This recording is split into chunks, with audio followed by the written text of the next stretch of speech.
प्राचीन समय की बात है, चारों ओर जल ही जल था। केवल भगवान विष्णु शेषनाग की शैया पर सोए हुए थे। उनके कान की मैल से मधु और कैटभ नाम के दो महापराक्रमी दानव उत्पन्न हुए। वे सोचने लगे कि हमारी उत्पत्ति का कारण क्या है। कैटभ ने कहा, भैया मधु, इस जल में हमारी सत्ता को कायम रखने वाली भगवती महाशक्ति ही हैं। उनमें अपार बल है। उन्होंने ही इस जल तत्व की रचना की है। वे ही परम आराध्या शक्ति हमारी उत्पत्ति की कारण है। इतने में ही आकाश में गूंजता हुआ सुंदर वाग्बीज सुनाई पड़ा। उन दोनों ने सोचा कि यही भगवती का महामंत्र है। अब वे उसी मंत्र का ध्यान और जप करने लगे। अन्न और जल का त्याग करके उन्होंने 1000 वर्ष तक बड़ी कठिन तपस्या की। भगवती महाशक्ति उन पर प्रसन्न हो गईं।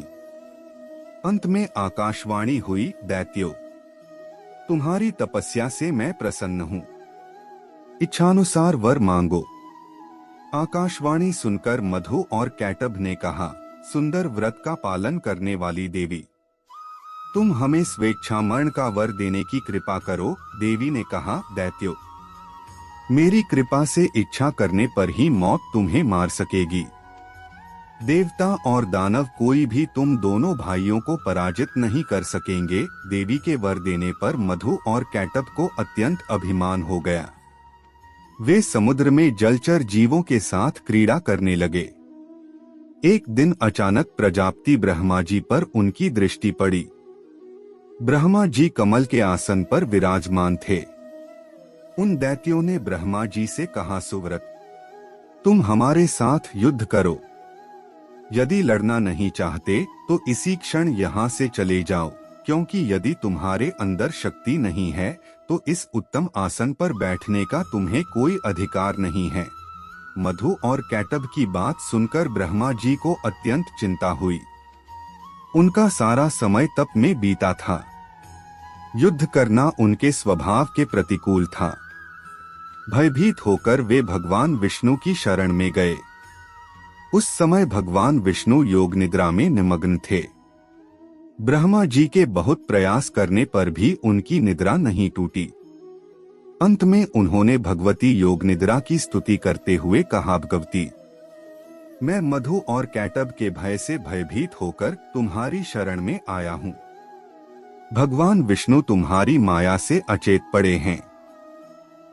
तुम संपूर्ण जगत की माता हो। सभी का मनोरथ पूर्ण करना तुम्हारा स्वभाव है।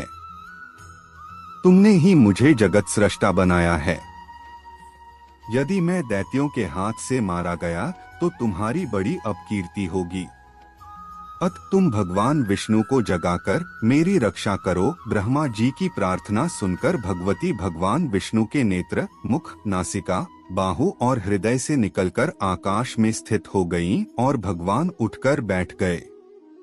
तदंतर उनका मधु और कैटभ से 5000 वर्षों तक घोर युद्ध हुआ। फिर भी वे उन्हें परास्त करने में असफल रहे। विचार करने पर भगवान को ज्ञात हुआ कि इन दोनों दैत्यों को भगवती ने इच्छा मृत्यु का वर दिया है। भगवती की कृपा के बिना इनको मारना असंभव है। इतने में ही उन्हें भगवती योग निद्रा के दर्शन हुए। भगवान ने रहस्यपूर्ण शब्दों में भगवती की स्तुति की। भगवती ने प्रसन्न होकर कहा, विष्णु, तुम देवताओं के स्वामी हो।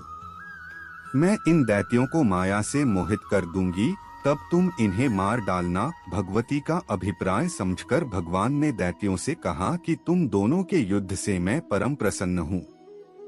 अत मुझसे इच्छानुसार वर मांगो। दैत्य भगवती की माया से मोहित हो चुके थे। उन्होंने कहा, विष्णु, हम याचक नहीं हैं, दाता हैं।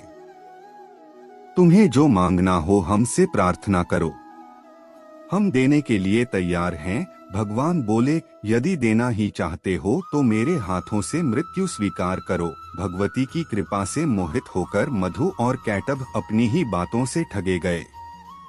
भगवान विष्णु ने दैत्यों के मस्तकों को अपने जांघों पर रखवाकर सुदर्शन चक्र से काट डाला। इस प्रकार मधु और कैटभ का अंत हुआ।